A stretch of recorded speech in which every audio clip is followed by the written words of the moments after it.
กับสบายดีเนาะนี่มาอยู่ในคลิปนี้ก็คือบ้างตัวนี้ออกรอบแรกก็เต็งน้ำมันลีนออกก่อนโอ้ยยากแล้วเดี๋ยวตั้งกล่องก่อนนี่เนาะเกาะท่อรถ ลืมไปว่าใส่ท่อใหม่ของใหม่สปอนเซอร์เขาไม่ได้ท่อ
บรินะ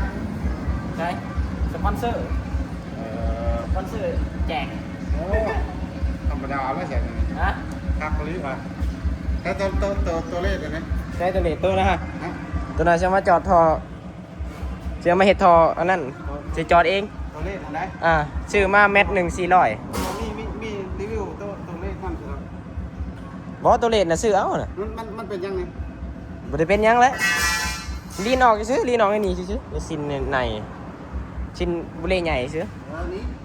แต่หลักๆกับพี่แหละสิ่งที่เห็ดนะเห็ดโค้งพี่อันนี้บริเกียวไปได้ดอกหน่อยนึง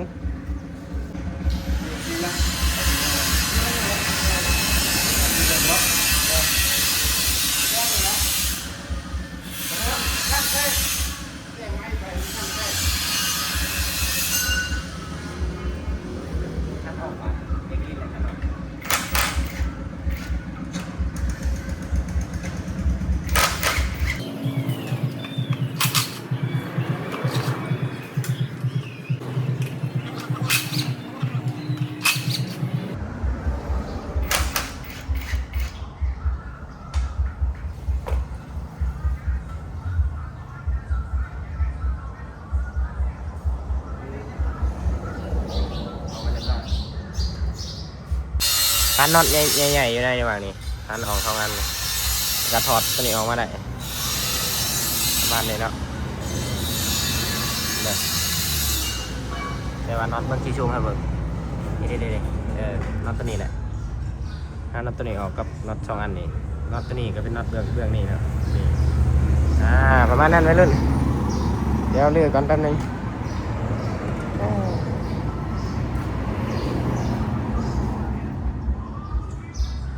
เผื่อเอาไปกึ่งอีกเนาะรับรองว่าราคานี่ก็สามารถกินเงินไปหลายพันเติม ขึ้นเครื่องกึ่งนี่ก็ว่าวเลยแหละเนาะครั้งละ500เด้อเนาะเอาเห็นได้ป่ะ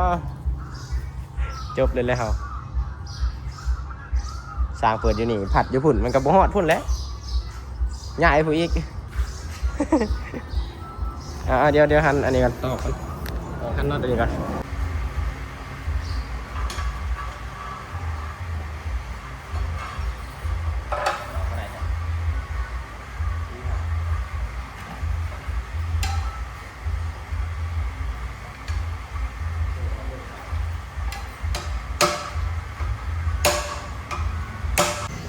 ใช่วะมาถือช่ำวนกันนี่คือตัวนี้มันเข่าน็อตแล้วน็อตมันล็อกไปเลยโอ้โหมืดตึ๊บเลยต้องเบิ่งแล้วเดี๋ยวเขาหันออกเอง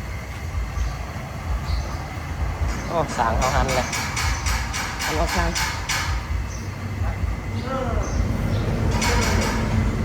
น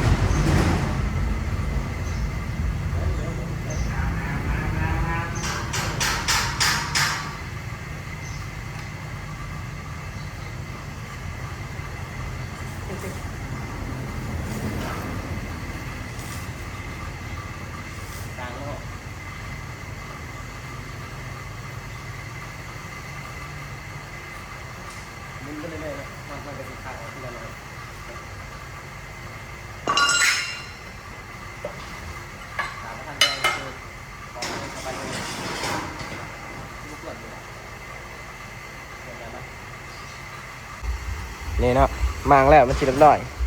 คือเขาหันน็อตตัวนี้ออกน็อตหา6 อันนี่แหละหันออกปึ๊บมันกระตกออกเลยเนาะไม่ต้องยากนี่แล้วเรียบร้อยมันนี่ก็สิเอาตัวนี้ไปจอดใหม่ตัวนี้เนาะไปโป้อยู่นี่แล้วก็กึ่งออกเห็นเพียงตัวริมมันออกอยู่นี่เบิด2 เบื้องเนาะเบื้องนี้ออกบ่แห้งเบื้องนี้ซึมค่อยๆแต่กะเสียไปเห็ดเลยให้มันเรียบร้อยจัดไปเดี๋ยวตอกก่อนตอกออกก่อนเอาไปแต่ตัวนี้เนาะกับแกนวันนี้ตัวนี้เอาเมียนตอกใช่ไหมเดี๋ยวดูตอกมันสิง่ายมันสิยากไม่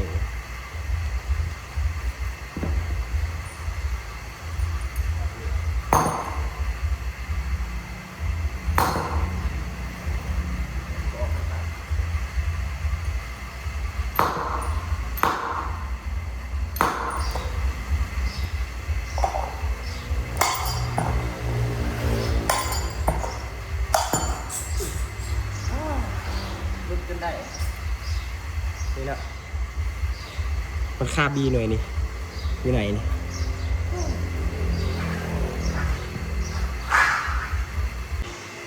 เนาะหลังจากที่เราเอาออกแล้ววัด2 ข้างก็สิได้ประมาณนี้แล้วก็สิเอาไปขึ้นห้องกึ่งบัดนี้สิไปโป้ตัวนี้ใหม่โป้ขึ้นเพราะว่าลิ้นออกในนี่เด้ลิ้นมาแล้วมันออกแกนตัวนี้มันจ่อยมันน้อยนะมันจ่อยลงมันทูกับซินมันจ่อยประมาณนั้นแหละนี่วัด2 ข้างเนาะ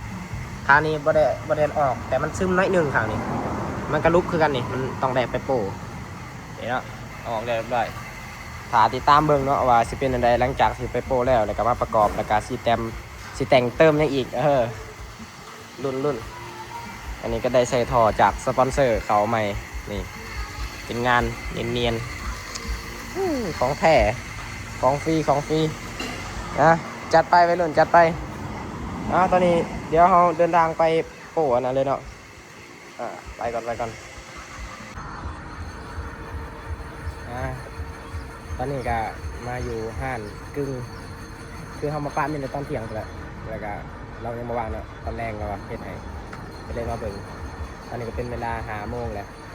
ค่ำเรียบร้อยนี่เป็นกำลังกึ่งให้อยู่แค่เบิ่งคือเขามาป้ามีในตอนเที่ยงเลยนาน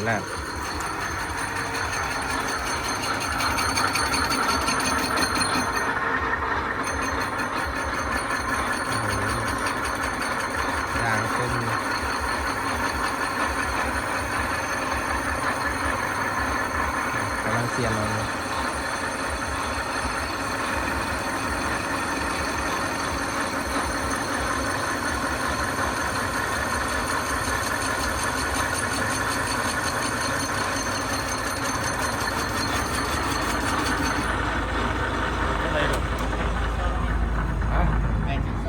ผู้ในมัน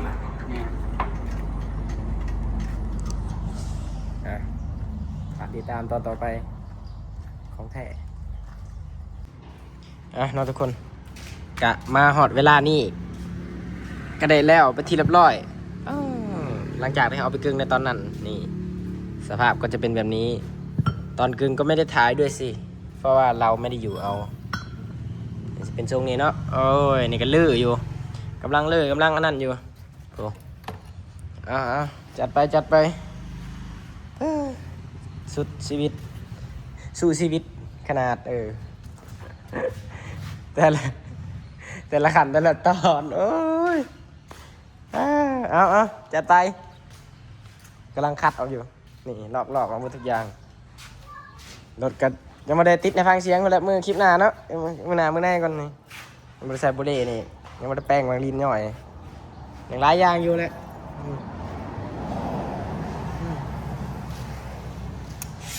อยากว่าอยู่ได้แต่ยอดวิวมันกระตกอยู่ได้ส่วนนี้ก็ดึงกันขึ้นแน่ไหมไป5 หมู่เขามาเบิ่งคลิปเนี่ย เอาดึงขึ้นตกต่ำต่อยขนาดจัดไปไปรุ่นจัดไปแซงไปเด้อเบิ่งแล้วแซงด้วยนะจ๊ะตอนนี้เขาทำการคัดออกแล้วคัดเบิดนี่ คือว่าวแหละจัดทรงใหม่ใส่สีใหม่เติมแต่งเพิ่มแล้วเติมแต่งเพิ่มก็สิทรงมันสิเป็นอะไรกันรอติดตามไปทำกันนะไปรุ่นสำหรับจักรเนี่ยก็จะมีพี่ช่างปรับแต่งกันยังบ่ทันแน่ใจเนาะว่าสิบวกสียังใส่บวกยังแน่หลักๆเลยกับตัวนี้แหละนี่ที่มันคงก็สิเป็นประมาณนี้เนาะเบิ่งกันเลยตอนนี้เราขอเวลาคัดอันนี้ก่อนคัดอันนี้ก็เบิ่งไปเท่ากัน